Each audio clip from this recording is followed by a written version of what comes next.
कश्चित् क्षणमपि जातु तिष्ठत्य कर्मकृत् कार्यते ह्यवशः कर्म सर्वः प्रकृतिजैर्गुणैः.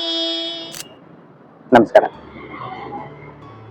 ಯಾವುದೇ ಜೀವ ಜಂತು ಆಗಿರ್ಲಿ, ಯಾರ ಕೈಯಲ್ಲೂ ಕರ್ಮದಿಂದ ಅಂದ್ರೆ ಕೆಲಸದಿಂದ ತಪ್ಪಿಸ್ಕೊಳ್ಳೋದಕ್ಕೆ ಈ ಜಗತ್ನಲ್ಲಿ ಸಾಧ್ಯನೇ ಇಲ್ಲ. ಇದಕ್ಕೆ ಒಂದು ಸಿಂಪಲ್ ಅರ್ಥ ಏನಂದ್ರೆ, ಎಷ್ಟೊಂದು ಜನಕ್ಕೆ ಈ ನಿದ್ರೆನ ಅದು ಕೆಲಸನೇ ಅಲ್ಲ ಅಂತ ಹೇಳ್ತಾರೆ.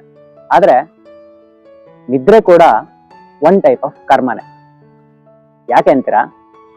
ಹೇಗೆ ಅಂದ್ರೆ, ನೀವು ನಿದ್ರೆ ಮಾಡ್ಬೇಕಾದ್ರೆ ನಿಮ್ಮ ಎಲ್ಲ ಬಾಡಿ ಪಾರ್ಟ್ಸ್ಗಳು ಇನ್ವಾಲಂಟ್ರಿ ಆಗಿ ಫಂಕ್ಷನಿಂಗ್ ಅಲ್ಲಿ ಇದ್ರು, ಅಂದ್ರೆ ಬ್ಲಡ್ ಸರ್ಕ್ಯುಲೇಷನ್, ಬ್ರೀತಿಂಗು, ಮತ್ತೆ ಬ್ರೈನ್ ಫಂಕ್ಷನ್ಸು, ಇವೆಲ್ಲ ಫಂಕ್ಷನಿಂಗ್ ಅಲ್ಲೇ ಇರುತ್ತೆ.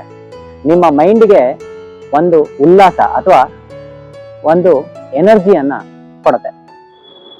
ಅದಕ್ಕೆ ಹೇಳಿದ್ದು, ಈವನ್ ನಿದ್ರೆಯನ್ನು ಕೂಡ ಯಾವ ಜೀವಿಗಳಿಂದನೂ ತಪ್ಪಿಸ್ಕೊಳ್ಳೋಕೆ ಚಾನ್ಸೇ ಇಲ್ಲ. ಯಾಕಂದ್ರೆ ಅದು ಪ್ರಕೃತಿಯ ಗುಣಗಳಿಂದಾನೇ ಹುಟ್ಟಿ ಬಂದಿರೋದು. ಹಾಗಂತ ಹೇಳ್ಬಿಟ್ಟು ನಾನು ಕರ್ಮ ಮಾಡ್ತೀನಿ, ನಿದ್ದೆ ಹೊಡಿತೀನಿ ಅಂತ ಹೇಳ್ಬೇಡಿ. ಎಷ್ಟಿರ್ಬೇಕೋ ಅಷ್ಟು ನಿದ್ದೆ ಮಾಡಿದ್ರೆ ಮಾತ್ರ ಯಾವತ್ತು ನಮ್ಮ ಮೈಂಡ್ಗೆ ಎನರ್ಜಿ ಸಿಗೋದು. ಸ್ವಲ್ಪ ಯೋಚನೆ ಮಾಡಿ.